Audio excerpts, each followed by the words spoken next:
welcome to AWANI Global. I'm your host, Fahana Sheikh. Now we are at the sideline of the 38 Asia-Pacific Roundtable here at Hilton, Kuala Lumpur. Right, today we're diving into the role of the United States in a changing Asia. Now, at a time of intensifying US-China rivalry, shifting alliances, and rising regional agency. Joining me are Ashok Malik, partner and chair of India practice at the Asia Group, as well as Lisa Curtis, Director of Indo-Pacific Security at the Center for a New American Security. Thank you so much for joining us. You guys are fresh off the panel, so there's a lot to unpack actually. But let's set the scene first, because we are talking about the US's role or its treatment or its engagement in Asia. And the word here is changing Asia. So it's a new dynamic, a new setting. So how would you describe the current strategic priorities of Washington in Asia today? We've seen a lot of tensions, trade tensions, shifting alliances, geopolitical changes. What are your comments on this? Let's start with you, Lisa. Well, I think what we heard from the Trump administration was that they wanted to shift more attention to the Indo-Pacific region. But I think that's proved to be more difficult than expected because of other crises happening throughout the world, in the Middle East, Russia, Ukraine. So that has been one thing that I think we have seen. But I also think we've seen some signs of continuity from the first Trump administration to the second Trump administration. We see that there is an interest in engaging with the countries of the region, in being present and in nurturing the alliances and partnerships. Why do I say that? We saw two successful visits by the Japanese Prime Minister, the Indian Prime Minister. We saw a successful visit of the Defense Secretary to Japan, the Philippines, and Guam. We saw the Secretary of State hold a meeting of the Quad on literally his first day on the job. So I think those are the signs of continuity. What are the signs of discontinuity? Well, certainly the so-called Liberation Day, April 2nd, when sweeping tariffs were announced against both, allies and partners as well as adversaries of the United States. And I think this has created a lot of global uncertainty about the United States' intentions, about what President Trump, is trying to do with the global economy. And so that has created, I think, a lot of wariness in the region. And we're still seeing how that plays out. We're seeing the negotiations continue, but that has certainly been a source of instability and uncertainty. Right. So there's ongoing negotiations and ongoing cooperation on one side, but at the same time, there's also sort of tensions simmering a little bit from my analysis of what you've just said. Ashok, if you care to join in, you mentioned changing Trump to an unchanging Asia. That's what I caught from your from your segment just now. Do you care to elaborate? No, what I was trying to suggest was that we are discussing a changing Trump, and as if Asia were unchanging and Trump was the only one changing. Actually, Asia is changing and America is also changing. And certainly President Trump's tariffs and trade war in the first 6 months of his presidency have completely stunned the markets, have completely stunned countries, have introduced a lot of volatility into the international economy. And that will continue for a few months, if not the rest of the year, maybe longer. But having said that, there are longer-term trends in America, of which the Trump presidency is only a part. And the longer-term trends essentially are a reconsideration of the terms of engagement that the United States has used with the Indo-Pacific or Asia more broadly. The terms of engagement in regard to its security arrangements with partners and allies, as well as its trade arrangements and the dependency which many of our countries have had on the US market. There is pushback within the American system, and this has preceded Trump, to be honest, though Trump has probably articulated it much more sharply than others. There is pushback in the American system against this continuing, and there is call for what America believes is a more equitable relationship. Now, this will call for some calibration on the part of all of us in Asia, all Asian countries that value the American relationship and value America's presence in this part of the world. I'm not suggesting all of this is justified or valid. Some of it is perhaps sort of an exaggerated idea of the world America can go back to. But the fact is, it will call for some calibration on our part as well, whether it's Malaysia or the ASEAN countries or India. In terms of security, it will call for more participation, more active, more of an active role, more burden sharing. And in terms of trade, we aren't going to go back to the pre-tariff era, even if the tariffs somehow stabilize. Right. I know tariff is a hot topic, and we talk about, this trade war, we're following it every day. But if we're looking at longer term here, if we move back a little bit towards, Asia-US relations, I would like to address some of the critics that were brought up during the discussion just now, as well as, these critics have been around for quite some time.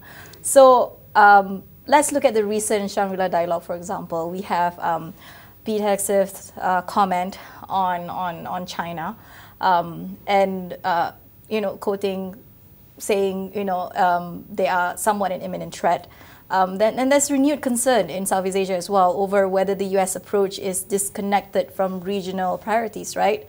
So one interesting analysis, or rather critique of this, which I would like your input on, the US over-militarized its engagement in Southeast Asia, investing heavily in security cooperation, but undelivering on economic leadership. Is this a fair assessment? And what would it take to rebalance this approach? And what does the regional state actually want out of this? Maybe Lisa, you can start first. Yeah, I don't necessarily agree with that proposition that somehow the U.S. has over-militarized the region. I think that, there are real threats that we face.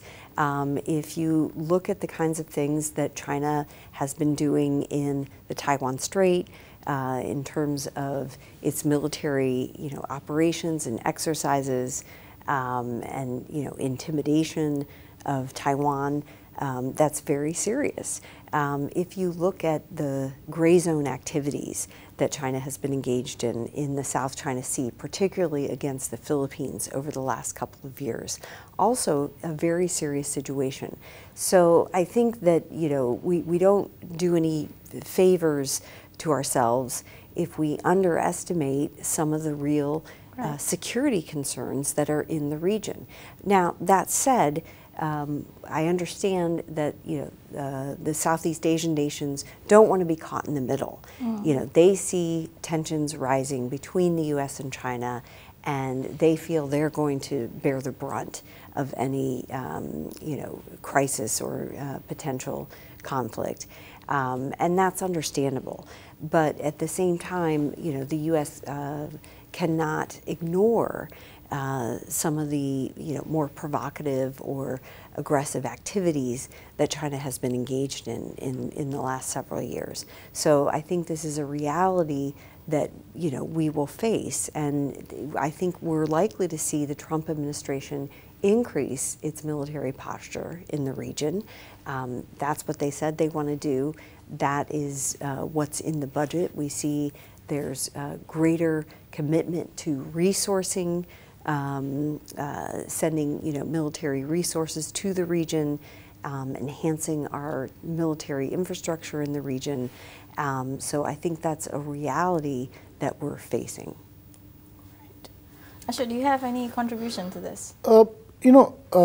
The fact is the prosperity of this region, and there's been enormous prosperity in the past 4 or 5 decades in the ASEAN countries, among the Asian tigers, in Malaysia, of course in China as well, and further east to India, in India.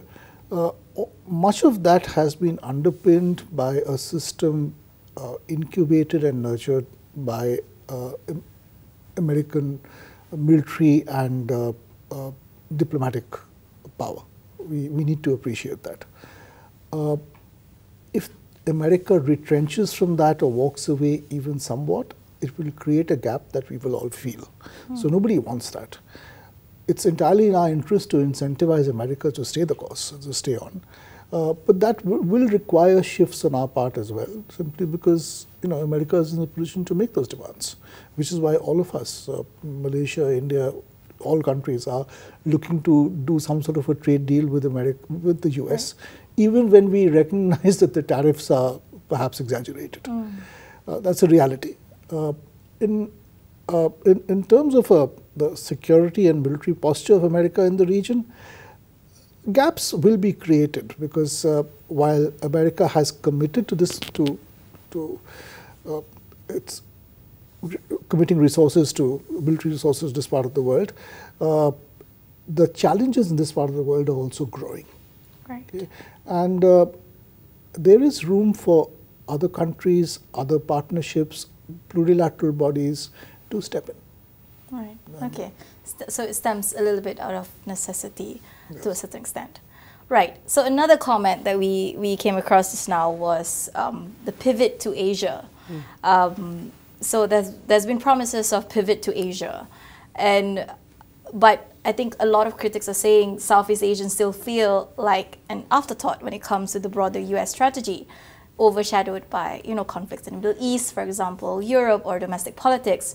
So can Washington really commit to being a long-term, consistent presence in the region, or does it require that reciprocity that we mentioned just now, right?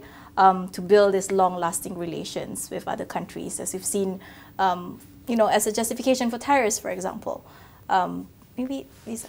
Yeah, well, I think the U.S. is going to remain a strong presence in the region. That doesn't necessarily mean that President Trump is going to visit the region, often. So you may not have that, high-level engagement that I know Southeast Asian nations really want to have and is very important. But, that may not be, what we can expect. But in terms of the, investment and the trade relationships and the people-to-people ties, that's going to continue. There's a lot of American businesses here in Southeast Asia. There's a lot of relationships that have been built over time. As I just mentioned, you're going to see more military investment in the region and more presence in that respect. So I don't see it as the U.S. is going to be overall less engaged in the region. But I think we have to remember that there are going to be other crises, other commitments, and we're seeing that already. We see what's happening in the Middle East. That is, already pulling resources. The U.S. has sent, aircraft carriers and other, military equipment to the region.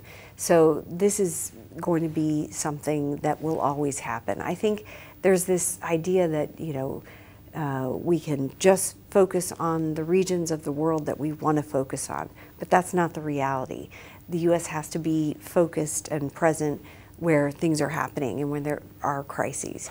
So even though there will be that overall attempt to, focus more attention on Asia, and I think that will happen, we shouldn't be naive to think that there won't be other areas and regions and issues pulling the U.S.'s attention away from Asia. It'll be a challenge to continue to focus on Asia. In a way, Asia is a victim of its own success because there's not, a particular war happening now or a crisis, but that's just the reality that we face. I think where Asian countries, and not just Asian countries, but many countries will actually face a stark choice is in the domain of technology, especially critical and emerging technology. telecom, semiconductors, quantum computing, AI. In other areas, you can sort of straddle multiple boats, or both boats, the Chinese boat and the American boat, or the pro-Chinese boat and the pro-American boat. But in these areas of critical and emerging technologies, countries will be pushed to make a choice. Many of us might not want to make that choice. I know ASEAN countries would like to postpone that choice, understandably. We like to be friends with everyone. Yes, but I'm afraid in the technology domain, that choice is coming. I mean, India has made its choice, but it's a choice many countries will have to confront and make. Right. So I guess that comes to my next question, sort of relating to this choice that we have to make, right? From Ashok, from the perspective of a rising power in Asia, India, how is the region adapting to multipolar order? So Asia's multipolar adaptation and strategic alignment, for example. Is US primacy still desirable, or are countries increasingly hedging? I believe countries are hedging. As I said, the US is leaving a gap. That gap may be only a small gap given the quantum of US investment and resourcing, but it's still a significant gap in sort of absolute terms. And that gap can't be filled by any one country or one power. It would not be desirable to have any one country or power fill that gap, and it's not feasible either. It will require, in different regions, in different domains, in different geographies, and different sub-geographies, different countries to come together. So in the far sort of east of the Indo-Pacific, India, Australia, and New Zealand are coming together to work in the Pacific Islands, for instance. In Southeast Asia, India is partnering ASEAN countries, particularly Malaysia, Singapore, Vietnam. Vietnam is like Malaysia, has a great manufacturing economy. Vietnam now buys iPhone components from not just China, but from India as well. India buys components from ASEAN countries. So we are no longer looking at a sort of supply chains that move from one source to the rest of the world. It's more of a Brownian motion.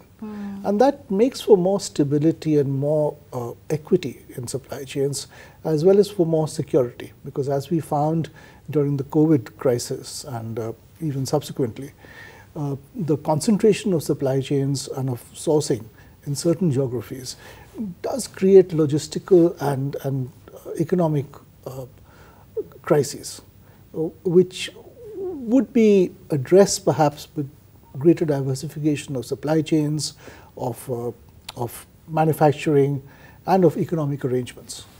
Right. I mean, it's definitely something that, especially with this April 2nd, trade tariffs, countries in Asia have to sort of look back and reassess their relationships with not just the US, but also other countries as well, and look at, how we can move forward and how we can utilize, intra-ASEAN trade, or, not putting your eggs all in one basket. So it's definitely timely that we talk about this now. We need to do more with each other. Yeah, definitely. Right. So talking about the US in terms of its economic engagement and as well as competition, right? The US has stayed out of trade blocs like RCEP and CPTPP, but has also launched IPEF. So how credible is Washington's economic engagement in the region, especially amid China's growing trade influence, if we talk about Belt and Road Initiative, for example? Lisa? Well, of course, IPEF, the Indo-Pacific Economic Framework, was an initiative by the previous Biden administration. I highly doubt that the Trump administration will continue that program. I think that President Trump will put his own stamp on his economic engagement in the region, and we're already seeing that, and it's called tariffs. This is the, what we're facing now is, we're going to see the negotiation of bilateral trade deals. We're already seeing that. The Malaysian meeting minister was in Washington yesterday negotiating. So I think that's the kind of economic engagement you're going to see from the Trump administration. It's going to be a lot of bilateral trade agreements. I don't see the U.S. sort of getting involved in these major multilateral trade agreements. That kind of U.S. Economic engagement in Asia is over. That is just not something that's supported by either Democratic or Republican administrations right now. It's going to be about the bilateral agreements. Right. I mean, it's definitely, like you said just now, these tariffs come and a lot of the countries are somewhat confused or sometimes feel attacked by it. But it might just be a strategy moving forward that we are not so familiar with. We are familiar with it back in the first Trump administration, but it's coming a lot stronger, a lot more aggressive this time.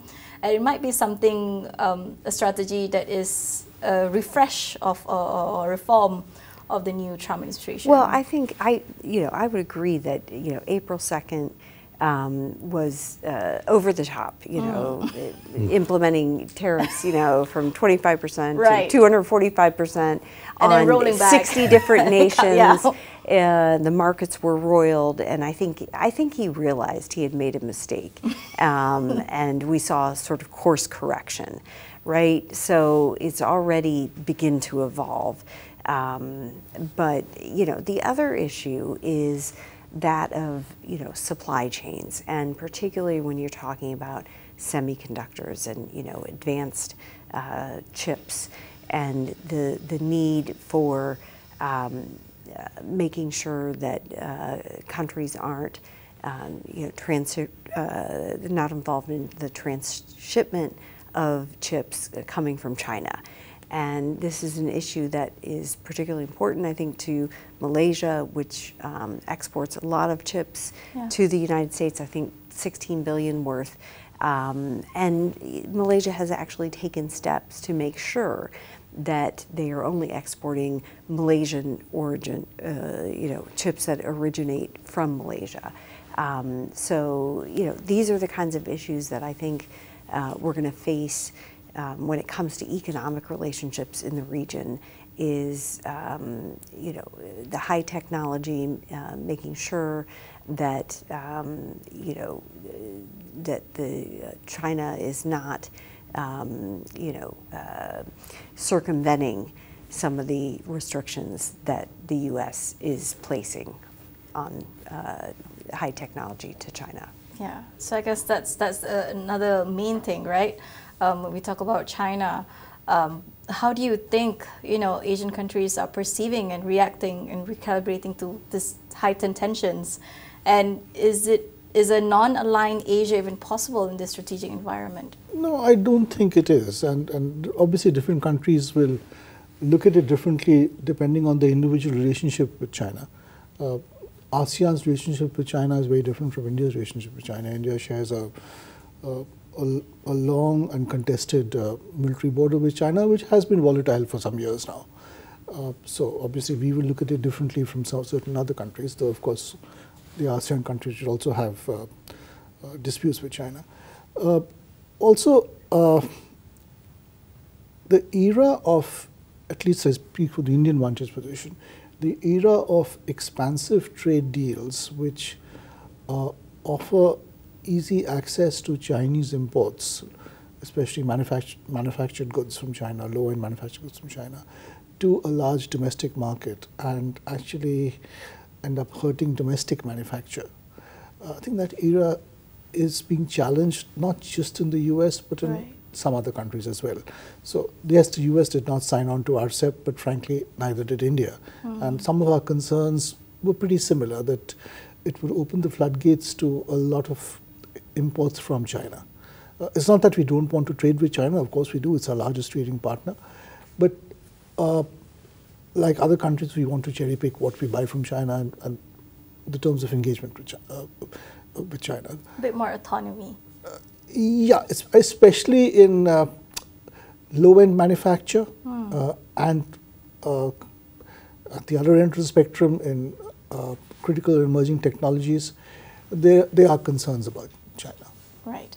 We only have time for one last question. Actually, just one last word from both of you. So looking ahead, what should the next phase of US engagement in Asia look like? If you can sum it in one word. Quite hard.